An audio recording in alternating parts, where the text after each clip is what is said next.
The message arrived on a Tuesday morning when Admiral Jake Morrison was drinking his coffee and watching the sunrise through the massive windows of Terran Command. The transmission came through every communication channel at once, overwhelming Earth's networks with its sheer power and reach. Jake set down his cup as the holographic display activated itself without permission, filling the room with the imposing figure of Chancellor Vexthara. The crystalline being stood 12 feet tall, its body composed of what looked like living diamond that caught and reflected light in patterns that hurt human eyes to follow. When it spoke, its voice resonated through dimensions that humans could barely perceive, creating harmonics that made the walls of the command center vibrate. Species designation: human. Planet designation: Terra. You have expanded beyond your assigned boundaries. You have established colonies in 7 star systems without council approval. You have developed military vessels that operate outside approved technological parameters. These actions constitute violations of Galactic Law Sections 1247, 1248, and 1251. Jake felt his jaw tighten as he listened. Behind him, other officers had gathered, their faces growing darker with each word the Chancellor spoke. Captain Lisa Hayes stood at his right shoulder, her hand unconsciously moving toward her sidearm even though the being was just a hologram. The Galactic Council has ruled this galaxy for 3,017 of your years. We have maintained order among 643 species. We have prevented wars that would have consumed entire star clusters. We have guided primitive civilizations toward enlightenment and prosperity. Our authority is absolute. Our wisdom is unquestionable. The hologram paused, and in that silence, Jake could hear the breathing of every person in the room. Outside, birds were singing in the trees that lined the pathways between buildings. Somewhere in the distance, children were laughing as they played in the morning sun. Normal life continuing while their entire future hung in the balance. Humanity will comply with the following demands within 72 standard hours.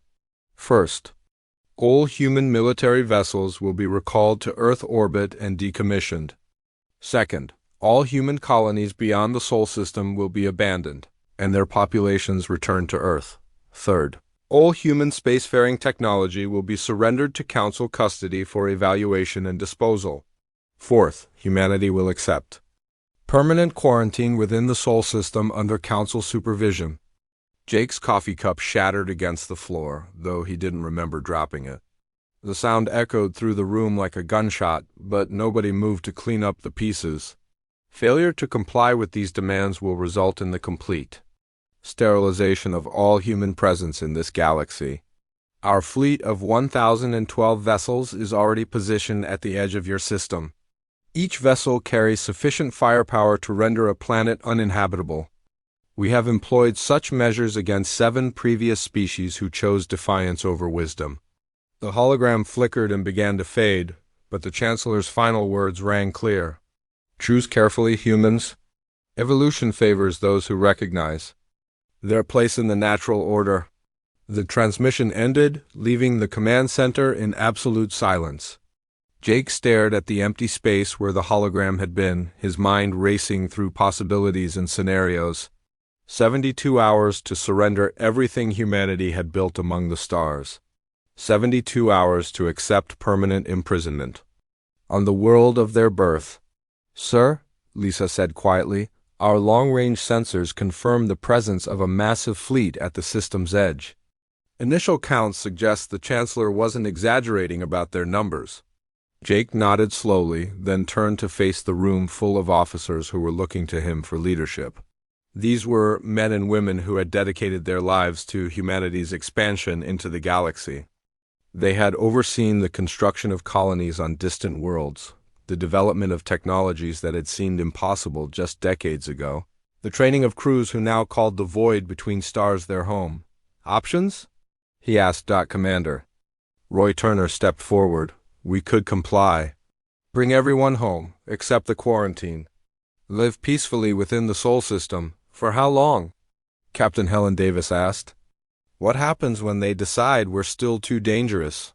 What happens when they decide that even Earth is too much space for us to occupy? The Chancellor mentioned 7 other species that chose defiance, Lieutenant Danny Cooper said. 7 species that no longer exist. The Council has had 3,000 years to perfect the art of genocide. Jake walked to the windows and looked out at the sprawling complex of Terran Command. Thousands of people worked in these buildings, coordinating the activities of human colonies across dozens of star systems. Engineers designing new ships, scientists developing new technologies, diplomats maintaining relationships with the few, alien species willing to deal with humanity outside Council oversight.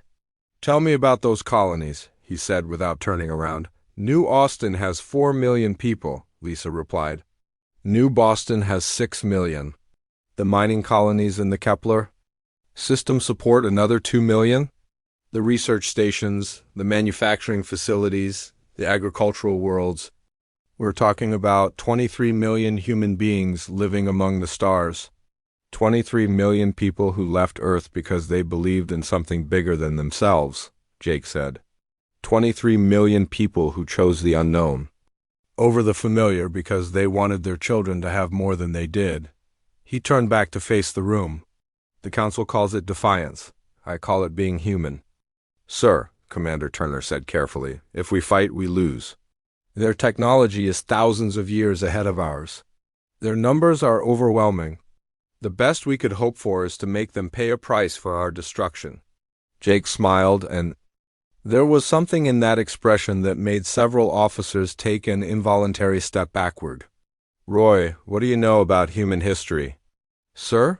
Every time someone has told humanity what we couldn't do, what we couldn't achieve, what we couldn't survive, we've made it our mission to prove them wrong. When they said we couldn't fly, we built wings. When they said we couldn't reach the moon, we built rockets. When they said we couldn't survive in space, we built habitats." He gestured toward the windows. "When they said we couldn't leave our own star system, we built faster-than-light drives. When they said we couldn't establish colonies on alien worlds, we terraformed planets.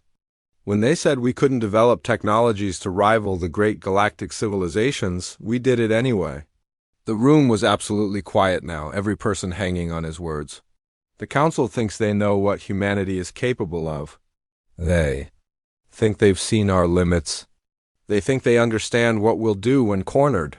Jake's smile widened. "They're about to learn that they don't know humans at all."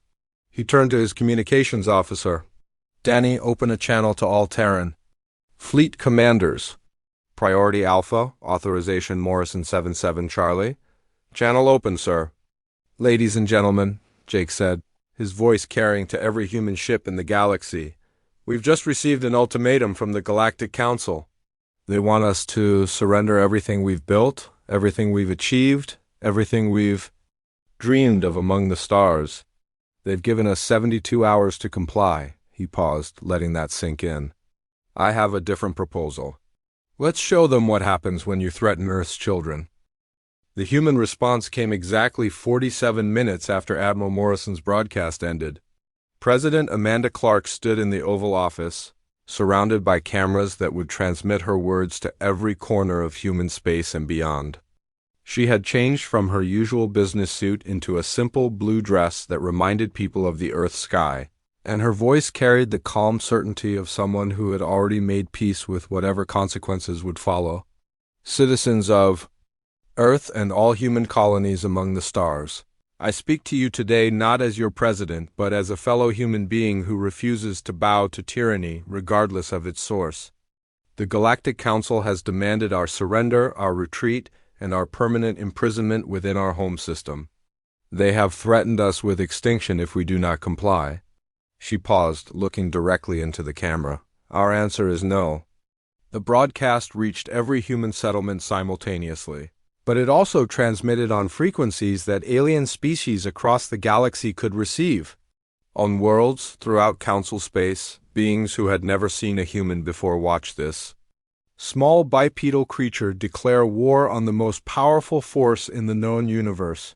"We reject the Council's ultimatum. We reject their authority over human affairs. We reject the idea that any being, no matter how ancient or powerful, has the right to cage the human spirit or limit our reach toward the stars. President Clark's words echoed through the corridors of alien space stations, in the markets of distant worlds, and in the private chambers of species leaders who had spent centuries under council rule. For many, it was the first time they had ever heard someone speak of freedom as an absolute right rather than a privilege granted by those in power.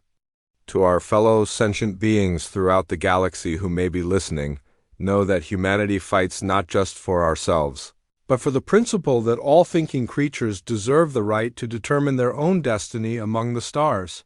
The transmission ended, but its effects were immediate and far-reaching. Within hours, the Council's vast communication networks began reporting unprecedented activity across their territory. Species that had been silent for generations suddenly filled the airwaves with chatter, debate, and something that Council monitors had not detected in centuries. Hope. Meanwhile, the Council's war fleet began its advance toward Earth, confident that they were facing a primitive species armed with crude kinetic weapons and basic fusion drives. Chancellor Vextara observed the fleet's progress from his command vessel, a crystalline construct the size of a small moon that had served as the Council's mobile headquarters for over a millennium. "How long until we reach optimal firing position?" he asked his tactical coordinator, a multi-tentacled being whose species had served the Council faithfully for 800 years. 17 standard hours at current velocity, Chancellor. The humans appear to be retreating their forces toward their homeworld as expected. Vexthara's crystalline form pulsed with satisfaction. As it should be. Perhaps witnessing the destruction of their military will convince them to surrender before we are forced to sterilize their entire system.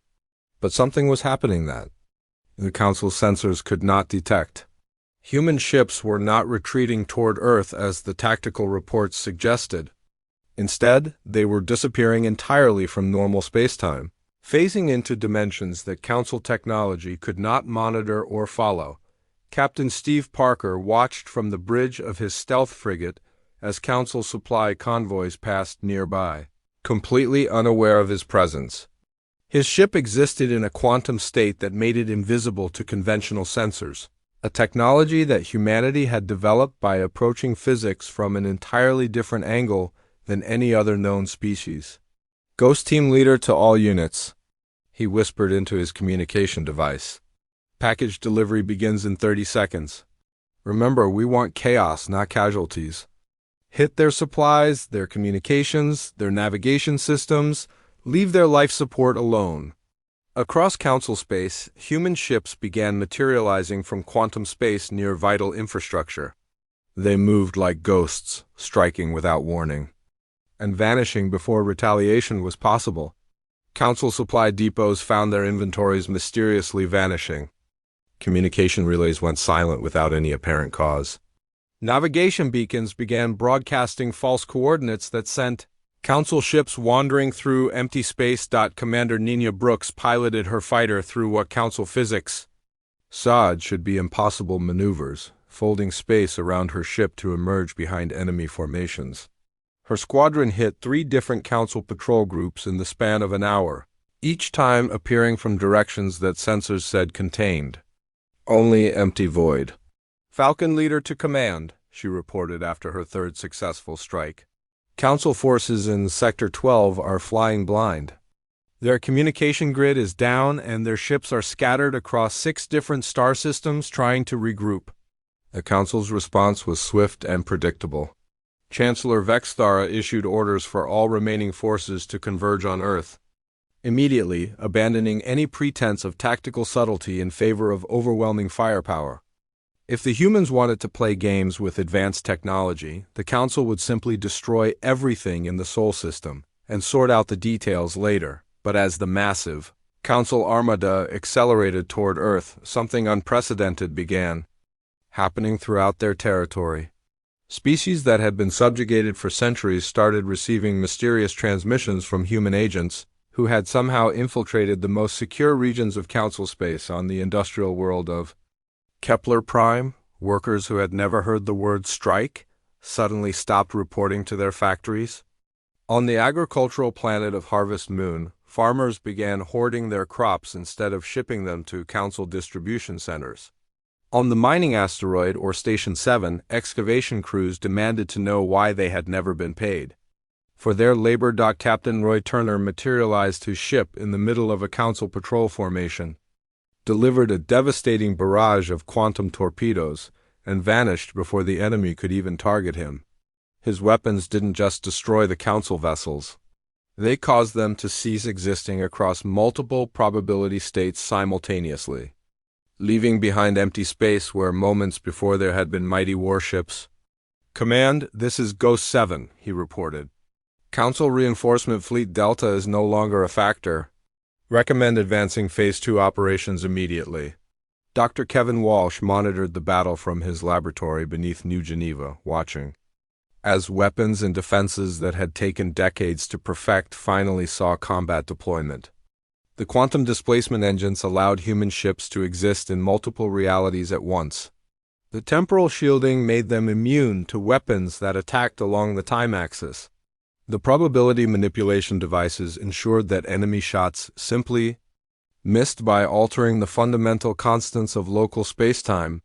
The Council made a critical error in their assessment, he explained to General Patricia Moore, who had come to understand how humanity had achieved the impossible. They assumed that technological advancement followed a linear path.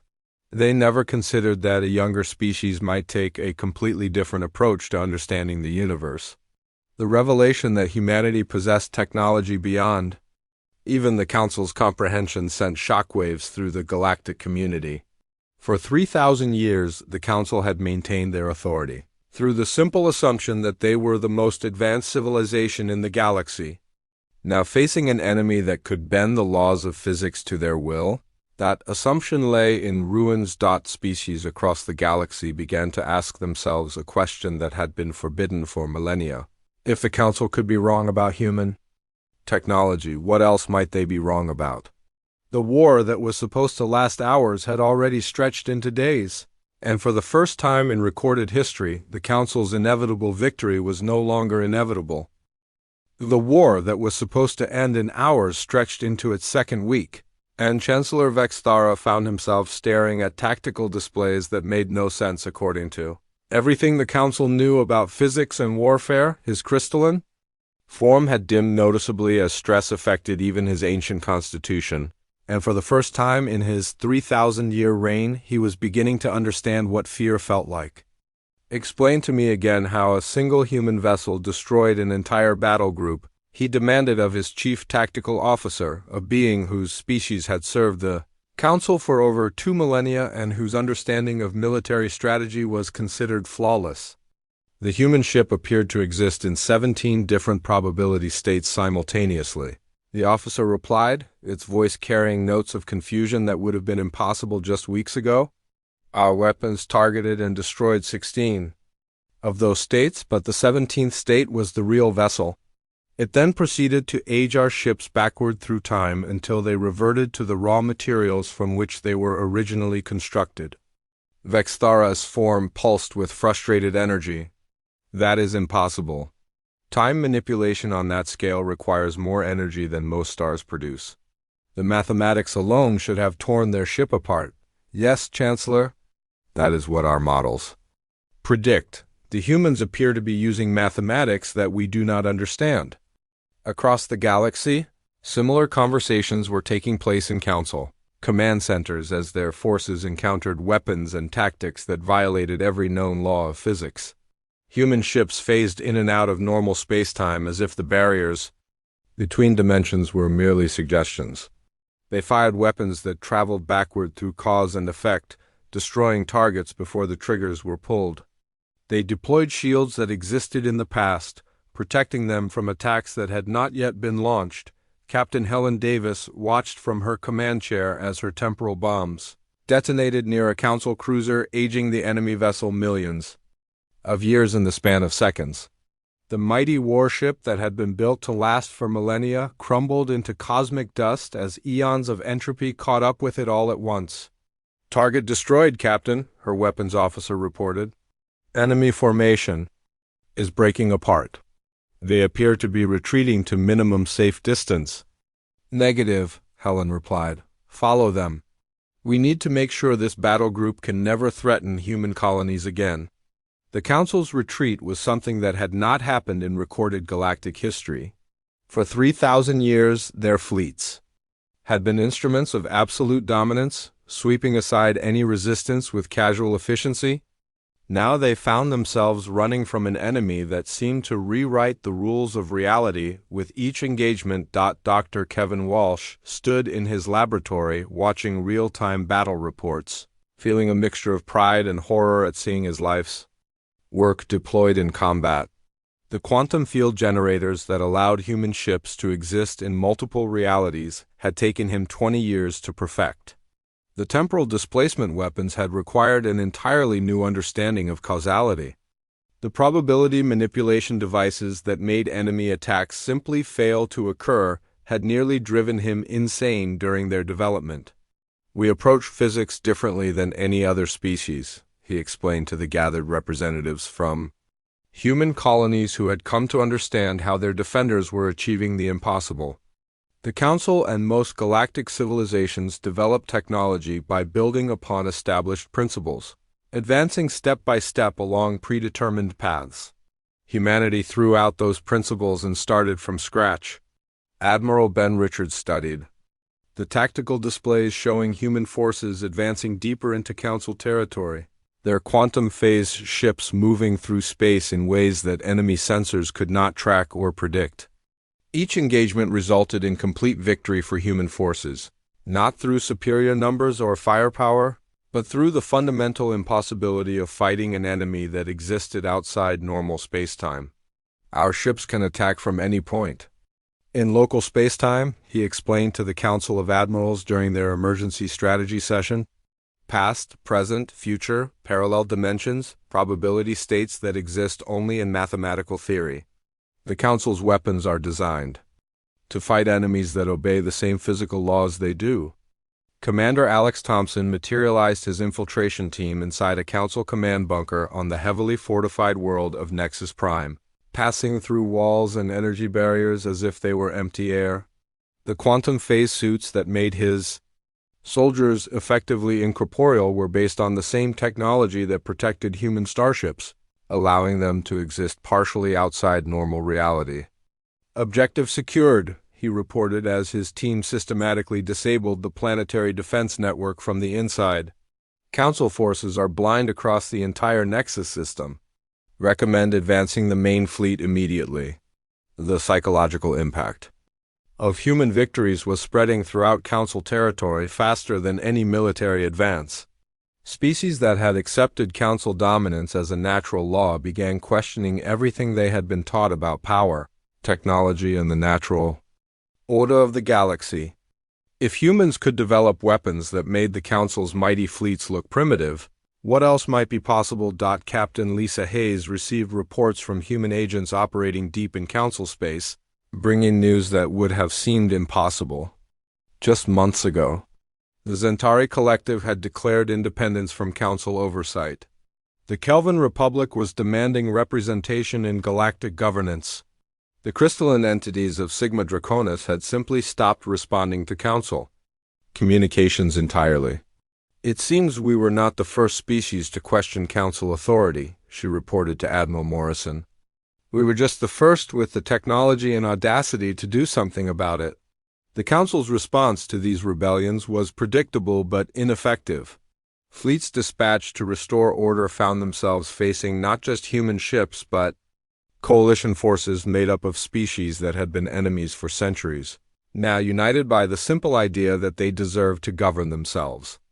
Weapons that had maintained galactic peace through intimidation proved useless against enemies that no longer feared destruction more than continued servitude.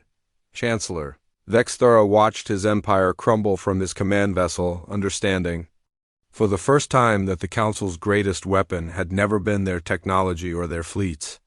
It had been the belief among galactic civilizations that Council rule was inevitable, natural, and unchangeable. Humanity had not just challenged that belief. They had shattered it completely. "How many systems have declared independence?" he asked his intelligence coordinator.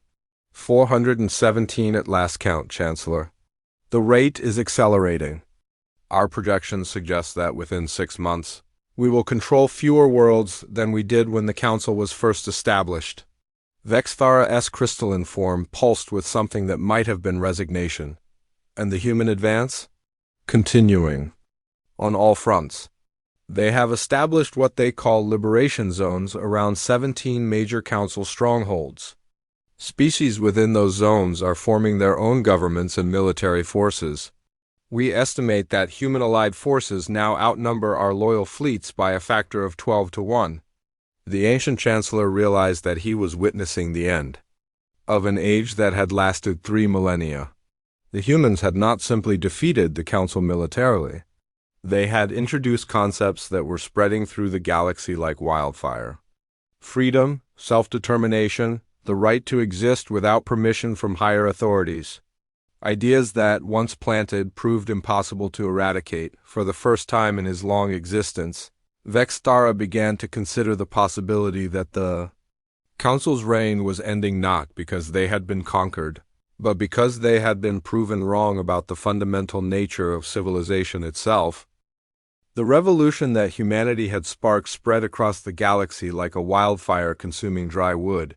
And by the 4th week of what was supposed to have been a quick extermination campaign, Chancellor Vexthara found himself ruling over less territory than the Council had controlled in its first century of existence. Species that had bowed to Council authority for thousands of years were declaring independence with a boldness that would have been unthinkable just months before. Admiral Ben Richards stood on the bridge of the TSS Liberation watching as yet another Council stronghold fell to combined human and alien forces. The fortress world of Titan's Gate had been considered impregnable for over 2 millennia, its massive defensive installations powered by the energy output of an entire star. Now its shields flickered and died as species that had built those very defenses turned their knowledge against their former masters. Admiral, we're receiving surrender requests from 17 different Council garrisons in this sector alone, reported Captain Kathy Lee from her position at the communications console.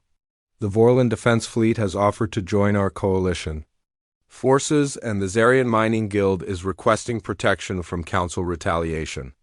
Ben nodded as he watched the tactical display showing Council forces in full retreat across a front that now stretched across half the known galaxy.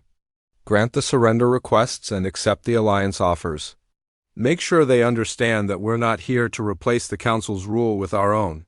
The idea of conquest without subjugation was spreading through liberated territories as quickly as the rebellion itself. Human administrators and diplomats worked alongside newly free alien governments to establish what they called the Free Worlds Alliance, a loose confederation based on principles that most galactic civilizations had never encountered before. Voluntary cooperation instead of forced compliance. Mutual aid instead of tribute extraction. Self-determination instead of centralized control. Commander Nina Brooks led her fighter squadron through the rings of Gas Giant where a Council supply depot had been hidden for centuries. The installation had been built to supply Council fleets operating in this region, but now it served as a refugee center for species fleeing the chaos of collapsing Council territory. Human engineers worked alongside alien technicians to convert weapons manufacturing facilities into hospitals and schools. "Command, this is Falcon Leader," she reported. "Refugee convoy from the Altair system has arrived safely. They're requesting permission to establish a permanent settlement in this sector." "Permission granted," came the reply from Admiral Richards. "Coordinate with the Centauri Coalition to provide whatever assistance they need." The transformation of Council space was happening faster than anyone had anticipated. What had begun as a military campaign to defend human colonies had become something much larger and more complex. Species that had been enemies for millennia found themselves working together toward common goals. Technologies that had been jealously guarded secrets were being shared freely. Ancient grudges were set aside in favor of building something entirely new. Captain Roy Turner materialized his ship near the Council's former regional capital of Nexus Prime, where representatives from 43 different species were gathering to draft what they called the Articles of Free Association. The document would establish the legal and political framework for the new galactic order, and human legal experts worked alongside alien scholars to create something that had never existed before, a truly representative interstellar government. The humans have introduced concepts that fundamentally challenge everything we thought we knew about governance, explained Ambassador Krell of the Zentari Collective as he addressed the assembly. They speak of rights that exist independent of any authority's permission to grant them. They propose systems where power flows upward from the governed rather than downward from rulers. Dr. Kevin Walsh watched the political developments from his laboratory on Earth, amazed at how quickly the ideas behind human technology were being translated into social and governmental innovations. The same quantum thinking that had allowed humanity to develop weapons beyond council comprehension was now being applied to the problems of organizing a galactic civilization. We approached warfare by abandoning conventional physics, he explained to a gathering of alien scientists who had come to study human innovations. Now we're approaching governance by abandoning conventional political theory. The results appear to be equally revolutionary. The Council's attempts to stop the spreading rebellion became increasingly desperate and ineffective. Chancellor Vexthara ordered the deployment of planet-killer weapons against worlds that had declared independence, only to discover that human ships could intercept and neutralize such weapons by existing in the time period before they were fired. Council fleets attempting to reclaim lost territory found themselves facing not just human forces but coalition armies that seemed to grow stronger with each victory. Agent Alex Thompson reported from deep within Council territory that the ancient government was fragmenting from within as well as being attacked from without. Council member species were withdrawing their support and declaring neutrality. Some were even switching sides entirely, bringing their fleets and resources to the growing alliance. The crystalline hegemony has formally withdrawn from the Council. He transmitted from his position near the Council's home system. The tentacled confederacy is demanding a complete restructuring of galactic governance. Even species that have been Council loyalists for thousands of years are questioning whether the old ways can survive this transformation. President Amanda Clark addressed the galaxy again from Earth, but this time her words were broadcast not just to human colonies but to hundreds of worlds that had joined the Free Worlds Alliance. Her message was translated into over 300 languages and transmitted across communication networks that spanned the entire galaxy. 6 weeks ago, the Galactic Council demanded our surrender, she said, standing in the same Oval Office where she had first rejected their ultimatum. They believed that force and fear were sufficient to maintain their authority. They were wrong. Today I speak not just to humanity, but to all free beings who have chosen cooperation over coercion, liberty over servitude, hope over fear. The response was immediate and overwhelming. Across the galaxy, species that had never heard of democracy began experimenting with representative government. Worlds that had been forced to provide tribute to distant masters started keeping their resources for their own development. Technologies that had been restricted to Council elites became available to anyone who could benefit from them.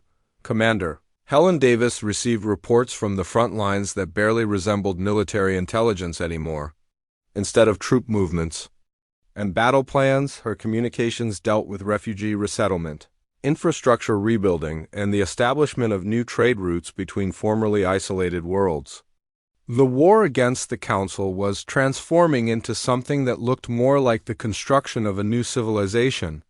Admiral, she reported to Ben Richards during their daily strategy meeting, I'm not sure we can call this a war anymore. It's becoming something entirely different. Ben looked at the tactical displays showing Alliance territory expanding not through conquest, but through voluntary membership, and he understood what she meant. Then maybe it's time we started calling it what it really is, which is the birth of a free galaxy. The Council's ultimate weapon had been the belief that their rule was natural and inevitable. Once that belief was broken, their entire system of control collapsed faster than anyone had imagined possible. Species across the galaxy were discovering that they did not need permission to be free, and that realization was proving more powerful than any weapon ever built. The final confrontation did not take place on a battlefield or in the depths of space, but in the ancient council chambers where the galaxy's fate had been decided for over 3,000 years. Admiral Jake Morrison walked through corridors that had witnessed the rise and fall of countless civilizations, accompanied by representatives from dozens of species that had never before been permitted to enter these sacred halls. The massive chamber stretched upward for hundreds of meters, its crystalline walls designed to intimidate visitors with their sheer scale and the weight of accumulated authority. Chancellor Vexthara waited at the center of the room, his once brilliant form now dimmed to barely more than translucent glass. Around him sat the remnants of the council, ancient beings whose species had ruled the galaxy when humanity was still learning to make fire. "So the primitives have come to dictate terms to their betters," Vexthara said, his voice echoing through dimensions that most of the assembled beings could not even perceive. How fitting that the end of civilization should be overseen by creatures who have existed for less than a cosmic moment. Morrison stopped a respectful distance from the council's raised platform, flanked by Captain Lisa Hayes and Ambassador Sarah Mitchell, the human diplomat who had spent years studying galactic law and customs. Behind them stood representatives from the Zentari Collective, the Kelvin Republic, the Vorlon Federation, and dozens of other species that had joined the Free Worlds Alliance. "We're not here to dictate anything," Morrison replied calmly. "We're here to offer a choice that the Council has never given to anyone else, the choice to surrender with dignity rather than face complete destruction." The crystalline Chancellor's form pulsed with what might have been laughter. "Surrender? You speak of surrender to us? We who have guided this galaxy through 3 millennia of peace and prosperity." "Peace through fear," said Ambassador Krell of the Zentari, his translator, converting his species' complex harmonics into words the others could understand. "Prosperity for the few built on the suffering of the many? That is not civilization, Chancellor. That is slavery with better architecture." Around the chamber, holographic displays showed the current state of what had once been Council territory. System after system marked in blue to indicate Free Worlds Alliance membership. Trade routes reopened between species that had been kept apart for centuries. Refugee camps being converted into permanent settlements as displaced populations found new homes among allies they had never been allowed to meet. "The war is over," Lisa Hayes said quietly. "Your fleets have either surrendered, joined the Alliance, or retreated to the handful of systems still under Council control. Your member species have withdrawn their support. Your authority extends no further than this room, and even here it exists only because we allow it." Dr. Kevin Walsh had provided Morrison with detailed analyses of Council technology and capabilities, confirming what the Admiral had suspected from the beginning. The Council's power had always been based more on reputation than reality. Their weapons were advanced but not insurmountable. Their fleets were large but not infinite. Their greatest strength had been the galaxy's belief that challenging them was impossible. "You could destroy us," Morrison continued. "Deploy your remaining planet-killer weapons. Activate whatever doomsday devices you have hidden throughout the galaxy. Try to take as many free worlds with you as possible. But that would only prove that everything we've said about the Council is true." Chancellor Vexthara's form brightened slightly, a sign of emotional agitation among his species. "What we have built took millennia to establish. The order we imposed prevented wars that would have consumed entire star clusters. The peace we maintained allowed countless species to flourish under our protection." "Protection from what?" asked Captain Helen Davis, who had joined the delegation to witness the end of the regime she had spent months fighting. "From each other? The Zentari and Kelvin fought a border war for 3 centuries because the Council kept them isolated and suspicious. The Vorlon and Zarian mining disputes turned violent because Council law gave them no peaceful way to resolve their differences."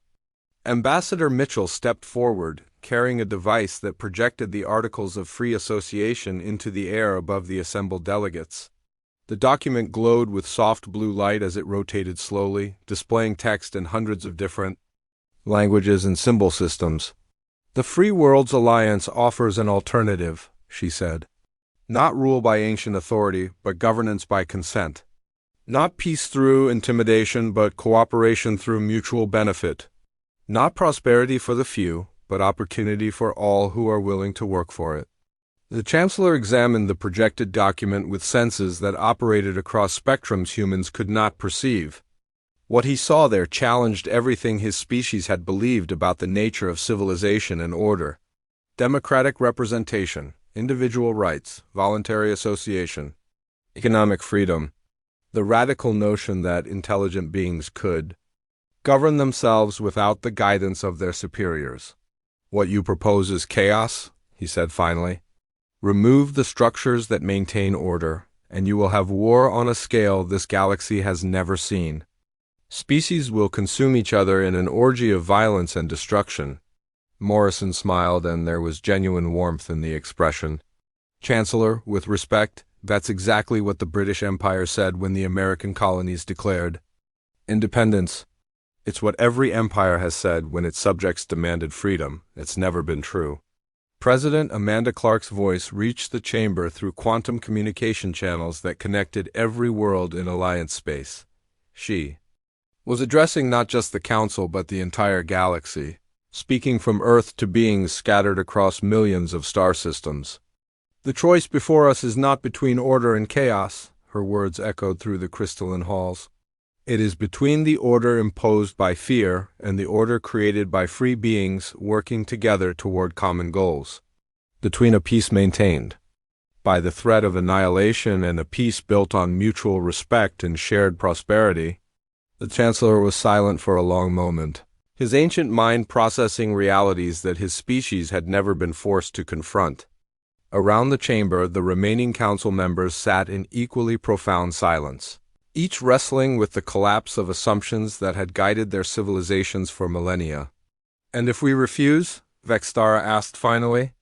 "If we choose to fight until the end rather than accept this new order you propose?" Morrison's expression grew serious. "Then you will face the combined might of 600 allied species, armed with weapons that make your technology look primitive, fighting for the most powerful force in the universe, the belief that they deserve to be free." The Admiral paused, letting that sink in. "But it doesn't have to end that way. The Alliance offers membership to any species willing to accept its principles. Even the Council species, even you, Chancellor." The crystalline being's form flickered with something that might have been surprise. "You would trust those who ruled over you to become your equals?" "That's what freedom means," Lisa Hayes said quietly. "It's not just the right to govern yourself. It's the willingness to extend that same right to everyone else, even your former enemies."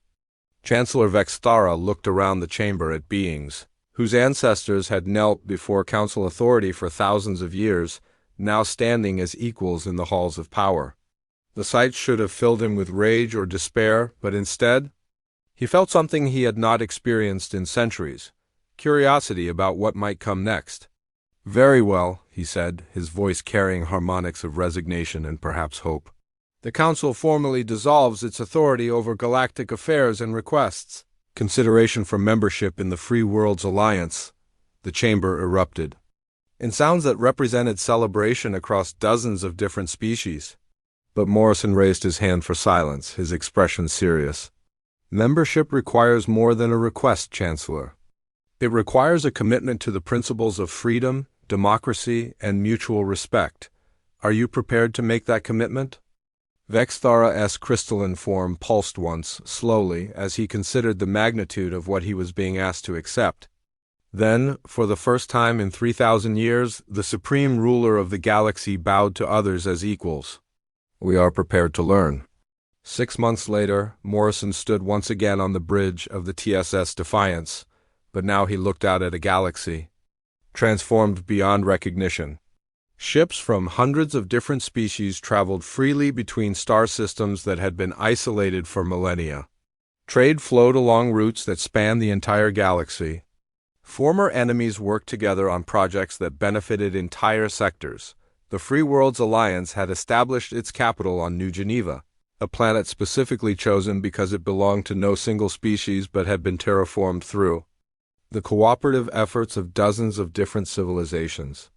The Alliance Congress met in chambers where representatives from 600 worlds debated policy as equals, their decisions binding only on those who chose to accept them.